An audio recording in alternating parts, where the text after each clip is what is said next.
ಕರೀತಾರೆ. ನಾವು ತಿನ್ನುವ ಆಹಾರ ಪದಾರ್ಥ ಅಥವಾ ವಸ್ತುಗಳಲ್ಲಿ ಆಮ್ಲೀಯತೆ ಮತ್ತು ಪ್ರತ್ಯಾಮ್ಲತೆಯ ಪ್ರಮಾಣ ಎಷ್ಟಿದೆ ಅಂತೇಳಿ ಕಂಡುಹಿಡಿಯೋಕ್ಕೆ ಇದನ್ನು ಬಳಸ್ತೀವಿ.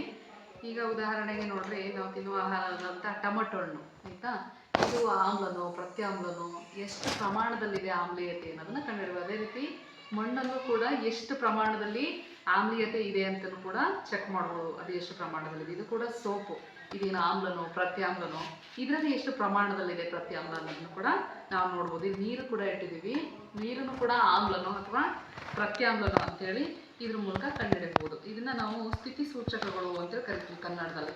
ಇಂಗ್ಲೀಷಲ್ಲಾದರೆ pH ಸ್ಕೇಲ್ ಅಂದರೆ ಪೊಟೆನ್ಷಿಯಲ್ ಆಫ್ ಹೈಡ್ರೋಜನ್ ಅಂತ, ಅಂದರೆ ಹೈಡ್ರೋಜನ್ನ ಪ್ರಮಾಣಕ ಅಂತ ಹೇಳಿ ಆಯಿತಾ. ಆದರೆ ನಾವು ಇದನ್ನು ಕನ್ನಡದಲ್ಲಿ ಸ್ಥಿತಿ ಸೂಚಕಗಳು ಅಂತೇಳಿ ಕರಿತೀವಿ. ಯಾವ ವಸ್ತುವಿನ ಸ್ಥಿತಿ ಹೇಗೆ ಅಂತ ಸೂಚಿಸೋದಿರು, ಸರಿನಾ. ಈಗ ನೋಡಿ, ಒಂದು ಸ್ಟ್ರೈಪ್ಸ್ ತೊಗೋತೀನಿ. ನಾನು ಎಷ್ಟು ಪ್ರಮಾಣದಲ್ಲಿದೆ ಅಂತ ನಾನು ಕಂಡುಹಿಡಿಯಕ್ಕೆ ನೋಡ್ತಾ ಇದ್ದೀನಿ. ನೋಡಿ, ಒಂದು ಸ್ಟ್ರೈಪ್ಸ್ ತೊಗೋತೀನಿ. ಈ ಸ್ಟ್ರೈಪ್ಸ್ನ ನಾನೀಗ ಟೊಮೊಟೊ ಹಣ್ಣಿಗೆ ತೋರಿಸ್ತೇನೆ. ನೋಡಿ, ಕಂಪೌಂಡ್ ಆಯ್ತಾ. ಇಲ್ಲಿ ನೋಡಿ, ಈ ಪ್ರಮಾಣದಲ್ಲಿ ಸ್ವಲ್ಪ ನೀರಿನ ಪ್ರಮಾಣದಲ್ಲಿ ಇದ್ದರೆ ಅದನ್ನು ಕಂಡುಹಿಡಿಯಕ್ಕೆ ಸಾಧ್ಯ ಆಗುತ್ತೆ. ಕಾಣಿಸ್ತಾ ಇದೆಯಾ? ನೋಡಿ, ಇದು ಹಳದಿ ಕಲರ್ ಇದ್ದು ಯಾವ ಬಣ್ಣಕ್ಕೆ ಹೋಯ್ತು? ರೆಡ್ ಬಣ್ಣ ಆಯಿತು. ಇಲ್ಲಿ ಮಾನಕಗಳನ್ನ ಕೊಟ್ಟಿದ್ದಾರೆ, ಎಷ್ಟು ಮಾನಕಗಳು ಯಾವ ಬಣ್ಣ ಎಷ್ಟು ಮಾನಕ ಹೊಂದಿದೆ ಅಂತೇಳಿ. ನೋಡಿ, ಇದು ಯಾವ ಬಣ್ಣಕ್ಕೆ ಮ್ಯಾಚ್ ಆಗುತ್ತೆ. ನೋಡಿ, ಈ ಬಣ್ಣಕ್ಕೆ ಮ್ಯಾಚ್ ಆಗುತ್ತಾ? ಕರೆಕ್ಟ್ ಆಗಿದೆಯಾ? ಸೊ ಅದರ ಮಾನಕ ಎಷ್ಟಿದೆ? 5. ಅಂದರೆ 7ಕ್ಕಿಂತ ಕಡಿಮೆ ಬಂದರೆ ಇದನ್ನ ಆಮ್ಲಗಳು ಅಂತೇಳಿ ಕರಿತೀವಿ ಆಯಿತಾ. ಈಗ ಇದೇ ರೀತಿ ಸ್ಟ್ರೈಪ್ಸನ್ನು ನಾನು ಈ ಕಡೆ ಸ್ವಲ್ಪ ಓದಿದೆಯಲ್ಲ, ಈ ಭಾಗನ ಚೆಕ್ ಮಾಡ್ತೀನಿ. ಈ ಮಣ್ಣಲ್ಲಿ ಚೆಕ್ ಮಾಡೋಣ, ನೋಡೋಣ. ಈ ಮಣ್ಣಿನ ನೀರು ಮಾಡ್ಕೊಂಡಿದ್ದೀವಿ ನಾವು. ಈ ಮಣ್ಣಿನ ನೀರನ್ನು ಇದರಲ್ಲಿ ಎದ್ಬಿಡೋಣ. ಸೊ ಎದ್ದು ಈಗ ಅದನ್ನು ಈ ಇಂಡಿಕೇಟ್ರಲ್ಲಿ ಅಥವಾ pH ಸ್ಕೇಲಲ್ಲಿ ನೋಡ್ಕೊಳ್ಳೋಣ, ಎಷ್ಟು ಯಾವ ಬಣ್ಣ ಬಂದಿದೆ ನೋಡಿ. ಈ ಬಣ್ಣ ಇದರಲ್ಲಿ ಯಾವ ಬಣ್ಣದಲ್ಲಿದೆ ನೋಡಿ, ನೋಡೋಣ ಯಾವ ಬಣ್ಣದಲ್ಲಿದೆ ನೋಡಿ. ಈ ಬಣ್ಣಕ್ಕೆ ಮ್ಯಾಚ್ ಆಗ್ತಾ ಇದೆಯಾ? ಸೊ ಎಷ್ಟಿದೆ ಅದ್ರ ಮಾನಕ? 9. ಅಂದರೆ 9 ಅಂದರೆ ಆಮ್ಲನ ಪ್ರತ್ಯಾಮ್ಲನ? ಪ್ರತ್ಯಾಮ್ಲ ಅಂತೇಳಿ. ನೋಡಿ, ಈ ರೀತಿ ನಾವು ಆಮ್ಲನ ಪ್ರತ್ಯಾಮ್ಲನ ಕಂಡುಹಿಡಿಯಬಹುದು, ಅದರ ಮಾನಕವನ್ನು ಕಂಡುಹಿಡಬಹುದು. ಇದೊಂದು ವಸ್ತು ಉಳಿತಲ್ವಾ. ಇನ್ನೊಂದು ಸೋಪು ಮತ್ತು ನೀರು. ಈಗ ನೋಡೋಣ ಇದರ ಪ್ರಮಾಣ ಎಷ್ಟಿದೆ, ಇದು ಆಮ್ಲನ ಪ್ರತ್ಯಾಮ್ಲನ ಕಂಡುಹಿಡಿಯಬೇಕು. ಈಗ ಇದರಲ್ಲೊಂದು ಸ್ವಲ್ಪ ನೀರಿನ ಪ್ರಮಾಣ ಮಾಡಿಕೊಂಡು ಇದನ್ನು ಎತ್ಕೊಳ್ಳಿ. ನೋಡಿ, ಯಾವ ಬಣ್ಣ ಬರ್ತಾ ಇದೆ? ಹಸಿರು ಬಣ್ಣ ಬರ್ತಾ ಇದೆಯಾ ಅಲ್ವಾ. ನೋಡಿ, ಈಗ ಈ ಬಣ್ಣ ಇದರಲ್ಲಿ ಯಾವ ಬಣ್ಣಕ್ಕೆ ಬಂದಿದೆ ಅಂತ ನೋಡೋಣ. ನೋಡಿ, ಇಲ್ಲಿ ಬಂದಿದೆ ಅಲ್ವಾ. ಸೊ ಅದ್ರ ಪ್ರಮಾಣ ಎಷ್ಟಿದೆ? 10. ಸೊ 10 ಅಂದರೆ ಇದು ಆಮ್ಲನ ಪ್ರತ್ಯಾಮ್ಲ ಅಂದರೆ ಸಾಬೂನು ಏನಾಗಿದೆ? ಪ್ರತ್ಯಾಮ್ಲವಾಗಿದೆ. ಈಗ ಉದಾಹರಣೆಗೆ ಇನ್ನೊಂದು ಸ್ವಲ್ಪ ಉಳಿದಿದೆ ಅಲ್ವಾ.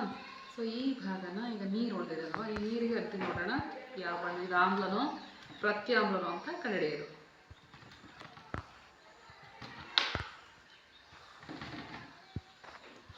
ನೋಡಿ, ಯಾವ ಬಣ್ಣದಲ್ಲಿದೆ ನೋಡಿ. ಈ ಬಣ್ಣ ಸ್ವಲ್ಪ ಹತ್ತಿರದಲ್ಲಿದೆ ಅಲ್ವಾ, ಸ್ವಲ್ಪ ಈ ಬಣ್ಣಕ್ಕೂ ಹತ್ತಿರದಲ್ಲಿದೆ ಅಲ್ವಾ. ಅದು ಈ ಬಣ್ಣ ಜಾರ್ಕತ್ತಾ ಇದೆ. 8ರಲ್ಲಿದೆಯಾ? ಸೊ ಅಂದರೆ ಈ ಬಣ್ಣ ಈಗ ನಾವು ಆ ಪ್ರತ್ಯಾಮ್ಲ ಮಾಡಿದ್ವಲ್ಲ, ಅದ್ರ ಬಣ್ಣ ಇಟ್ಕೊಳ್ತು. ಸೊ ಹೊಸದಲ್ಲೇ ತೆಗೆದು ನೋಡೋಣ ಆಯಿತಾ.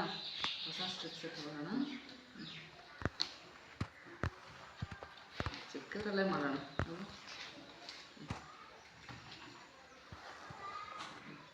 ನೋಡಿ, ಯಾವ ಇದಕ್ಕೆ ಮಾನಕಕ್ಕೆ ಮ್ಯಾಚ್ ಆಗಿದೆ ನೋಡಿ. ನೋಡಿ, ನೀವು 7ಕ್ಕೆ ಮ್ಯಾಚ್ ಆಗ್ತಾ ಇದೆಯಾ? ಸೊ 7 ಅಂದರೆ ಏನಾಗಿದೆ? ಆಮ್ಲ ಪ್ರತ್ಯಾಮ್ಲ ಅಂದರೆ ತಟಸ್ಥವಾಗಿದೆ ಅಂತ. ಇದು ನೀರು ಏನಾಗಿದೆ? ತಟಸ್ಥವಾಗಿದೆ. ಇಲ್ಲ ಆಮ್ಲನೂ ಅಲ್ಲ ಪ್ರತ್ಯಾಮ್ಲ. ಸೊ ಇವುಗಳಿಂದ ಏನು ಉಪಯೋಗ ಅಂತಂದರೆ, ಈಗ ಕೆಲವು ವಸ್ತುಗಳಲ್ಲಿ ಆಮ್ಲೀಯತೆ ಜಾಸ್ತಿ ಆಗಿರುತ್ತೆ. ನಾವು ತಿನ್ನುವ ಆಹಾರದಲ್ಲಿ ಜಾಸ್ತಿ ಆಮ್ಲೀಯತೆ ಇದ್ದಾಗ ಏನಾಗುತ್ತೆ? ಹೊಟ್ಟೆ ನೋವು ಬರುತ್ತೆ. ಸೊ ಅದನ್ನು ತಟಸ್ಥ ಮಾಡಬೇಕು ಅಂದರೆ ಒಂದಿಷ್ಟು ಪ್ರತ್ಯಾಮ್ಲವನ್ನು ಬೆರೆಸಬೇಕು. ಅವಾಗ ಏನಾಗುತ್ತೆ? ಸಮ ಪ್ರಮಾಣದಲ್ಲಾಗುತ್ತೆ. ಅವಾಗ ನಮಗೆ ಈ ಟ್ಯಾಬ್ಲೆಟ್ಸನ್ನು ಕೊಡ್ತಾರೆ. ಈ ಟ್ಯಾಬ್ಲೆಟ್ಸ್ಗಳನ್ನ ಕೊಟ್ಟಾಗ ಏನಾಗುತ್ತೆ? ಅದರಲ್ಲಿ ಆ ಪ್ರತ್ಯಾಮ್ಲ ಇದ್ದಾಗ ಆಮ್ಲ ಪ್ರತ್ಯಾಮ್ಲ ಎರಡು ಸೇರ್ಕೊಂಡು ತಟಸ್ಥವಾಗುತ್ತೆ. ನೋಡೋಣ, ಅದನ್ನ ಆಮೇಲೆ ಪರೀಕ್ಷೆ ಮಾಡುತ್ತೆ. ಆಮೇಲೆ ಈ ಮಣ್ಣಲ್ಲೂ ಕೂಡ ಆಮ್ಲತೆಯನ್ನು ಪರೀಕ್ಷೆ ಮಾಡ್ಬೋದು. ಅದರಲ್ಲಿ ಆ್ಯಸಿಡಿಟಿ ಆಮ್ಲತೆ ಜಾಸ್ತಿ ಇತ್ತು ಅಂದಾಗ ಮಣ್ಣಲ್ಲಿ ಯಾವುದೇ ರೀತಿ ಬೆಳೆಗಳು ಬೆಳೆಯಲ್ಲ. ಸೊ ನಾವು ಆ ಮಣ್ಣಿನಲ್ಲಿ ಈ pH ಸ್ಕೇಲ್ನ ಪರೀಕ್ಷೆ ಮಾಡಿ ಇದರ ಪ್ರಮಾಣ ಎಷ್ಟಿದೆ ನೋಡಿಕೊಂಡು ನಾವು ಅದಕ್ಕೆ ಬೇಕಾದಂತಹ ಈ ಪ್ರತ್ಯಾಮ್ಲವನ್ನು ಬೆರೆಸಿ, ರಾಸಾಯನಿಕ ವಸ್ತುಗಳನ್ನು ಬೆರೆಸಿದಾಗ ಅದು ಮಣ್ಣು ಉತ್ಕೃಷ್ಟವಾಗಿ ಬೆಳೆಯೋಕ್ಕೆ ಸಾಧ್ಯ ಆಗುತ್ತೆ. ಗೊತ್ತಾಯ್ತಾ pH ಸ್ಕೇಲ್ ಅಂದರೆ ಏನಂತ?